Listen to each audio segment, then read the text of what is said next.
Hello friends, welcome to Electrical Adda. Today we will going to discuss about Ferranti effect in transmission lines. So friends, Ferranti effect होता क्या है?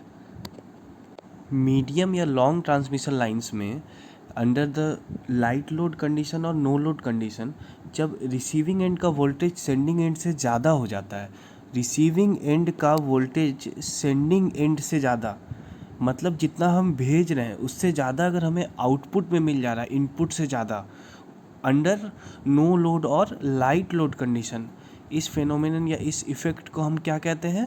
Ferranti effect. और ये जो है ये इफ़ेक्ट केवल और केवल मीडियम और लॉन्ग में होता है, शॉर्ट ट्रांसमिशन लाइंस में नहीं होता है। तो शॉर्ट ट्रांसमिशन लाइंस क्या है, देखिए यहाँ पे हम देखते हैं कि शॉर्ट ट्रांसमिशन लाइंस जो है 0 से लेके 50 किलोमीटर तक जो है वो शॉर्ट ट्रांसमिशन लाइन है, उसमें आपका ये नहीं होता है। और क्यों नहीं होता है वो हम आगे डिस्कस करेंगे। और ये जो फेनोमेनन है वो मीडियम में अगर करता है, मीडियम में 50 टू 240 और 240 से जितना भी ज़्यादा हो उसे हम कहते हैं लॉन्ग ट्रांसमिशन लाइंस।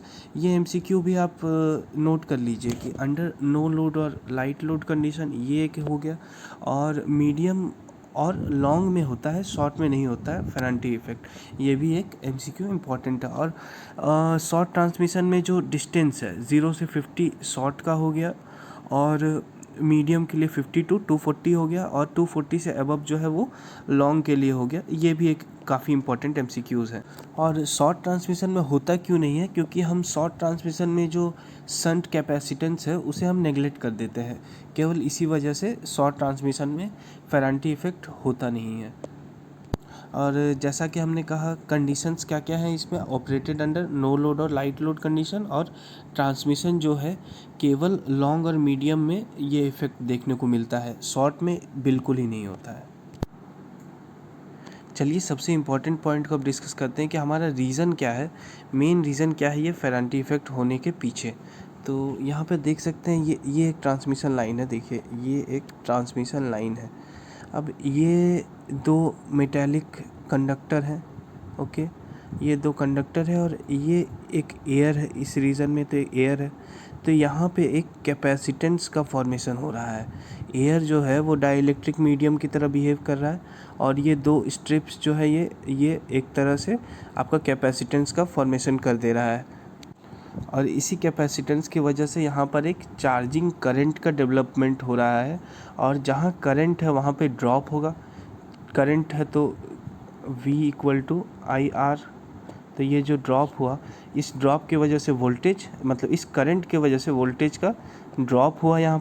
और ये वोल्टेज कंटिन्यू, ये वोल्टेज जो है कंटिन्यू यहाँ ड्रॉप होता जा रहा है। यहाँ पे हर जगह एक कैपेसिटेंस, शंट कैपेसिटेंस यहाँ पे फॉर्म होता जा रहा है, और वोल्टेज कंटिन्यू ड्रॉप होता जा रहा है। और इसी तरह से रिसीविंग एंड का जो वोल्टेज है वो सेंडिंग एंड से ज़्यादा हो जा रहा है।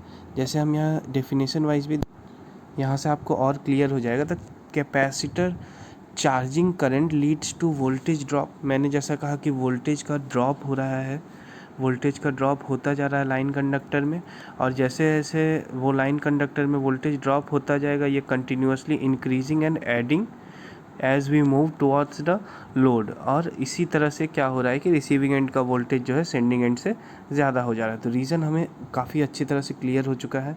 तो यहाँ पे जो है इंडक्टर और कैपेसिटर दोनों ही इक्वली रिस्पॉन्सिबल है इस फिनोमेनन के लिए।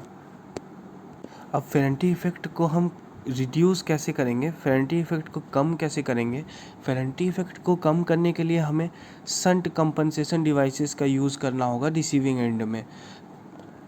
शंट कैपेसिटेंस डिवाइसेस जैसे हो गए आपके शंट रिएक्टर हो गया, जिसका हम रिसीविंग एंड में पैरेलल में कनेक्ट करेंगे इस फेनोमेनन मीन्स फेरेंटी इफ़ेक्ट को कम करने के लिए। ये भी एक इम्पॉर्टेंट एमसीक्यू है कि फेरेंटी इफ़ेक्ट को कम करने के लिए हम शंट रिएक्टर को कैसे लगाएंगे, तो इसको हम पैरेलल में लगाएंगे, ओके।